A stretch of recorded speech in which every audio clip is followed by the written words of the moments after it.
टी20 world cup 2026 के final के बाद भारतीय क्रिकेट में एक ऐसा पल आया जिसने करोड़ों फैंस को भावुक कर दिया। मैदान पर जश्न था, ट्रॉफी थी, तिरंगे लहरा रहे थे, लेकिन उसी जश्न के बीच एक खिलाड़ी की आंखों में आंसू भी थे। जी हां, संजू सैमसन।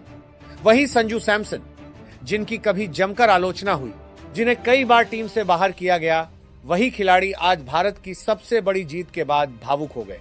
लेकिन असली कहानी यहां और भी दिलचस्प हो जाती है। मैच के बाद इंटरव्यू में संजू सैमसन ने ऐसा बयान दिया जिसने सभी को चौंका दिया। उन्होंने अपनी सफलता का क्रेडिट खुद को नहीं बल्कि दो दिग्गजों को दिया, महेंद्र सिंह धोनी और सचिन तेंदुलकर। आखिर क्यों संजू ने धोनी और सचिन का नाम लिया? पिछले कुछ दिनों में ऐसा क्या हुआ था जिसने उनके करियर को पूरी तरह बदल दिया?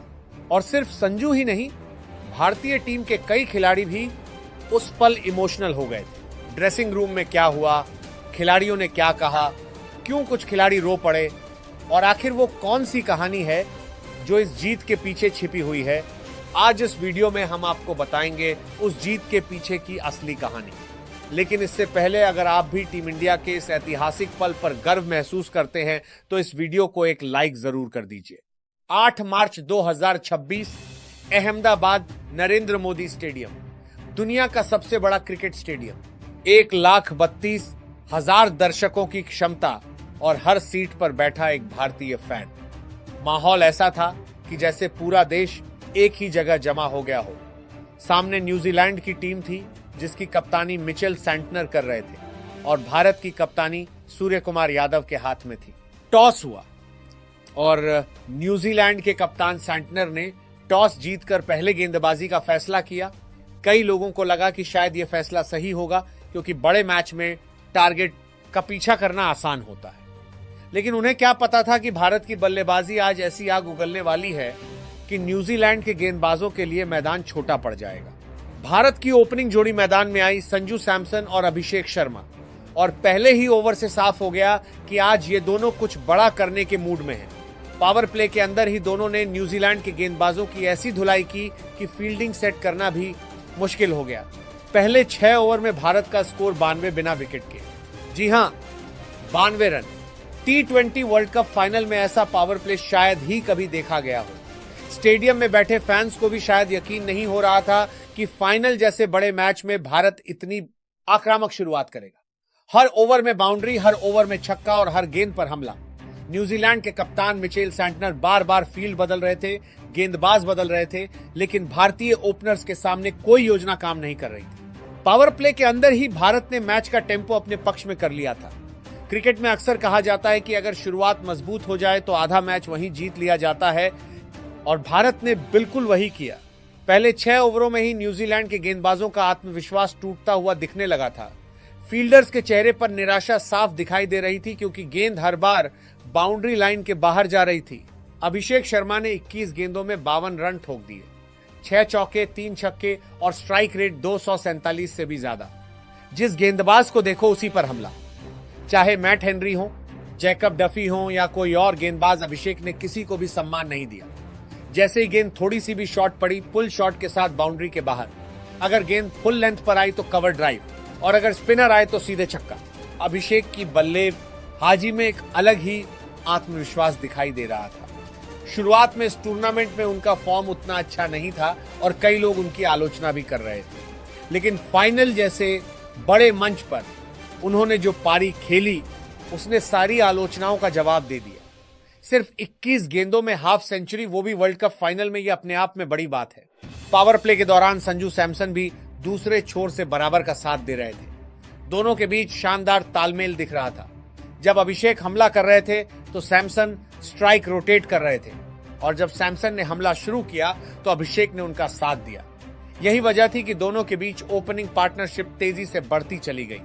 लेकिन असली कहानी यहां से शुरू होती है। संजू सैमसन 46 गेंदों में 89 रन, 5 चौके और 8 छक्के। जिस अंदाज में उन्होंने बल्लेबाजी की वो किसी फिल्मी सीन से कम नहीं था।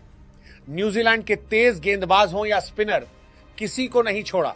संजू की बल्लेबाजी में सिर्फ ताकत नहीं बल्कि क्लास भी थी। कुछ शॉट ऐसे थे जिन्हें देखकर कमेंटेटर्स भी दंग रह गए। एक कवर ड्राइव ऐसा कि गेंद सीधे बाउंड्री लाइन के बाहर, एक पुल शॉट ऐसा कि गेंद स्टैंड में जाकर गिरी, और कुछ छक्के तो इतने शानदार थे कि पूरा स्टेडियम तालियों से गूंज उठा। न्यूजीलैंड के गेंदबाज बार बार रणनीति बदलने की कोशिश कर रहे थे। कभी फील्ड फैला दी जाती, कभी स्पिनर लगा दी जाते, कभी बाउंसर की कोशिश होती। लेकिन उस दिन संजू सैमसन पूरी तरह अलग ही मूड में थे। वो हर गेंद को पढ़ रहे थे और सही समय पर सही शॉट खेल रहे थे। धीरे धीरे उनकी पारी सिर्फ एक अच्छी पारी नहीं बल्कि मैच जिताने वाली पारी बनती चली गई। उन्होंने सिर्फ रन ही नहीं बनाए बल्कि पूरी टीम को आत्मविश्वास भी दिया। बाकी बल्लेबाज भी खुलकर खेलने लगे क्योंकि उन्हें पता था कि एक छोर पर सैमसन मजबूती से खड़े। यही वजह थी कि भारत का स्कोर लगातार बढ़ता चला गया और न्यूजीलैंड की टीम पूरी तरह दबाव में आ गई। फाइनल जैसे बड़े मैच में इतनी आक्रामक बल्लेबाजी देखना अपने आप में एक ऐतिहासिक पल बन गया। संजू की बल्लेबाजी में सिर्फ ताकत नहीं थी बल्कि क्लास भी थी। कवर ड्राइव ऐसा कि गेंद सीधे बाउंड्री के बाहर, पुल शॉट ऐसा कि गेंद स्टैंड में, और छक्के ऐसे कि कमेंटेटर्स भी खड़े होकर तालियां बजाने लगे। और यही वो पारी थी जिसने भारत को 20 ओवर में 255 के विशाल स्कोर तक पहुंचाया। T20 वर्ल्ड कप फाइनल में इतना बड़ा स्कोर न्यूजीलैंड के लिए यह किसी पहाड़ से कम नहीं था।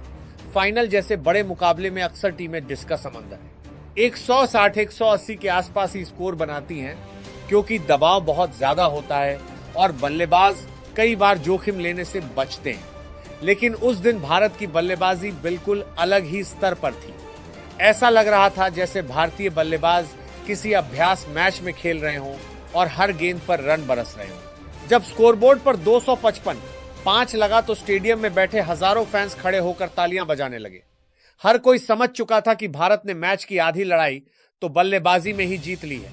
न्यूजीलैंड के खिलाड़ियों के चेहरों पर भी साफ दिखाई दे रहा था कि अब उनके सामने कितना मुश्किल लक्ष्य खड़ा है। 256 रन का पीछा करना T20 क्रिकेट में किसी भी टीम के लिए आसान नहीं होता और वो भी वर्ल्ड कप फाइनल में। लेकिन कहानी यही खत्म नहीं हुई। संजू के बाद ईशान किशन आए और उन्होंने भी मोमेंटम बनाए रखा। कई बार ऐसा होता है कि जब एक सेट बल्लेबाज आउट होता है तो रन गति थोड़ी धीमी पड़ जाती है, लेकिन ईशान किशन ने ऐसा होने नहीं दिया। वो क्रीज पर आते ही उसी आक्रामक अंदाज में खेलने लगे जैसे संजू सैमसन खेल रहे थे। 25 गेंदों में 54 रन, 4 चौके, 4 छक्के और स्ट्राइक रेट 216। ईशान की बल्लेबाजी में भी वही आत्मविश्वास दिखाई दे रहा था। उन्होंने मिडिल ओवरों में न्यूजीलैंड के गेंदबाजों को बिल्कुल भी सेट होने का मौका नहीं दिया। जैसे ही गेंद थोड़ी सी भी गलत लाइन पर आई, उन्होंने तुरंत बड़ा शॉट खेल दिया। संजू और ईशान के बीच 105 रनों की साझेदारी ने न्यूजीलैंड को पूरी तरह बैकफुट पर डाल दिया। यह साझेदारी सिर्फ रन बनाने की नहीं थी बल्कि मैच का पूरा मोमेंटम बदल देने वाली थी। जब ये दोनों बल्लेबाज क्रीज पर थे उस समय न्यूजीलैंड के कप्तान को समझ ही नहीं आ रहा था कि गेंद किसे दी जाए। हर गेंदबाज को आजमाया गया लेकिन किसी को भी सफलता नहीं मिल रही थी। स्टेडियम में बैठे दर्शक भी हर चौके और छक्के पर झूम रहे थे। हर बाउंड्री के साथ शोर और भी बढ़ता जा रहा था। ऐसा लग रहा था जैसे पूरा स्टेडियम एक साथ जश्न मना रहा हो। आखिरी ओवरों में शिवम दुबे ने सिर्फ 8 गेंदों में 26 रन ठोक दिए, 3 चौके, 2 छक्के और भारत का स्कोर 255 तक पहुंच गया। जब दुबे क्रीज पर आए तो मैच के आखिरी ओवर चल रहे थे और यही वो समय होता है जब फिनिशर की असली परीक्षा होती है। लेकिन दुबे ने आते ही साफ कर दिया कि वो किसी भी तरह का दबाव महसूस नहीं कर रहे हैं। पहले ही कुछ गेंदों में उन्होंने बड़े शॉट लगाए, एक शानदार छक्का, फिर चौका, फिर एक और चौका। न्यूजीलैंड के गेंदबाज पूरी तरह परेशान हो चुके थे। उन्हें समझ ही नहीं आ रहा था कि गेंद कहां डालें।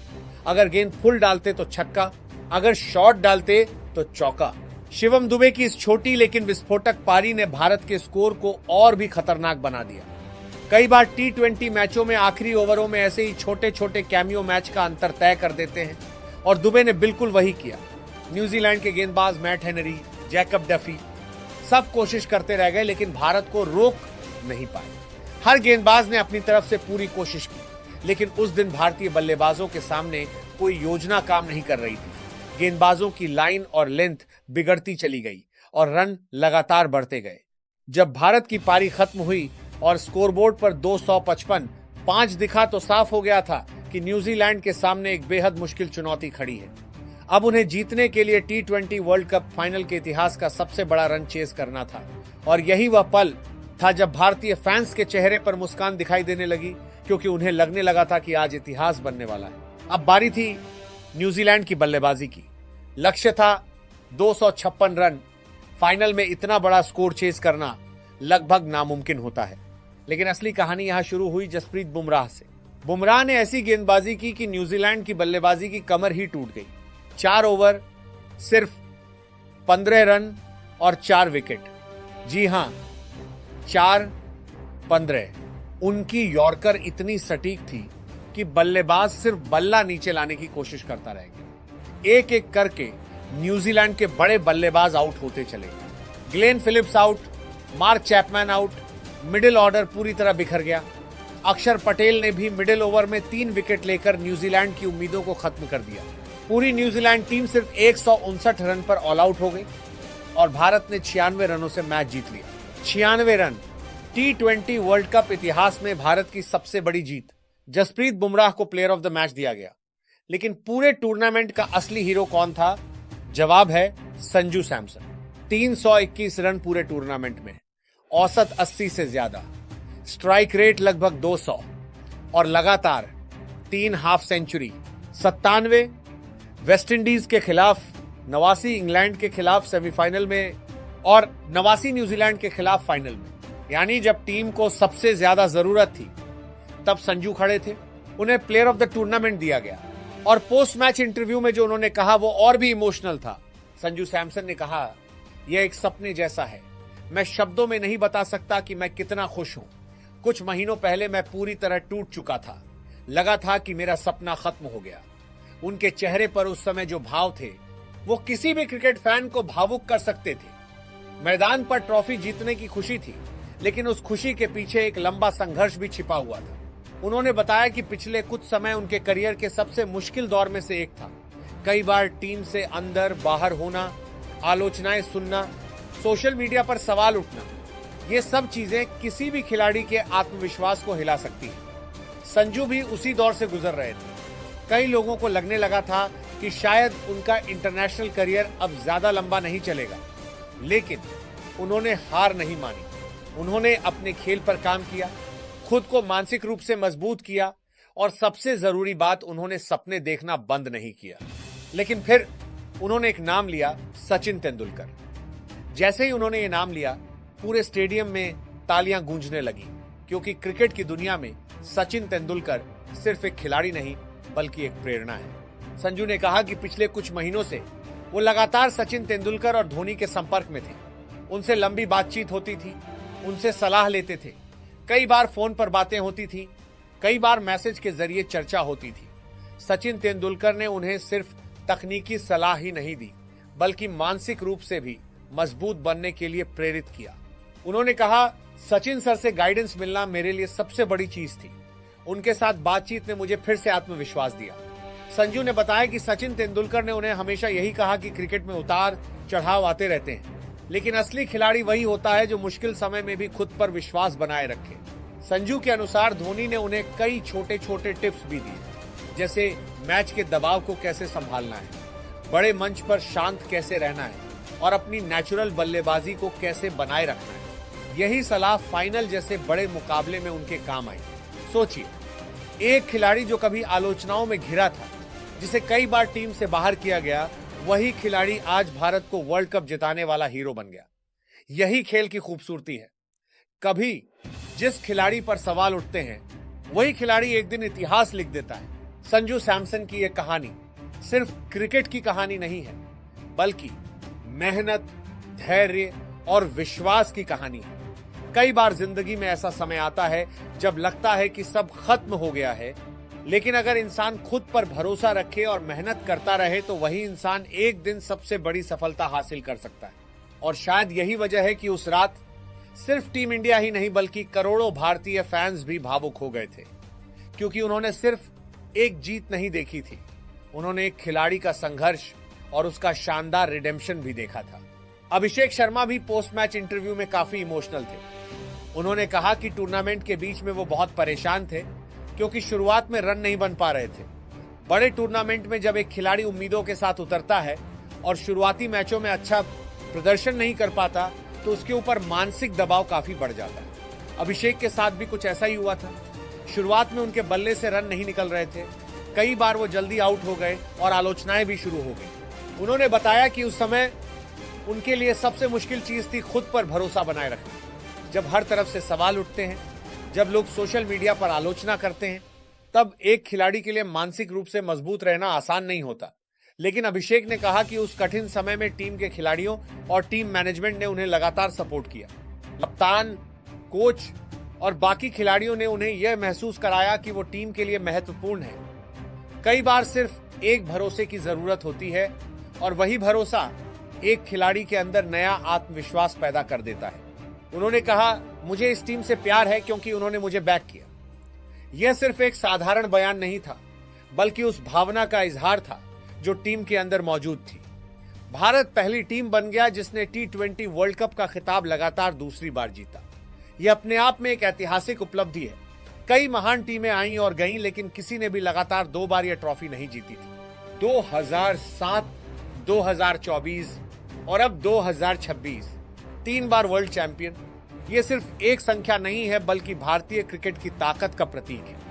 2007 में जब भारत ने पहली बार T20 वर्ल्ड कप जीता था, तब शायद किसी ने नहीं सोचा होगा कि एक दिन यह टीम 3 बार इस खिताब को अपने नाम करेगी। वीडियो पसंद आया तो लाइक और चैनल को सब्सक्राइब करें, क्योंकि आपका सब्सक्राइब ही हमारी ऊर्जा है। जय हिंद, जय भारत।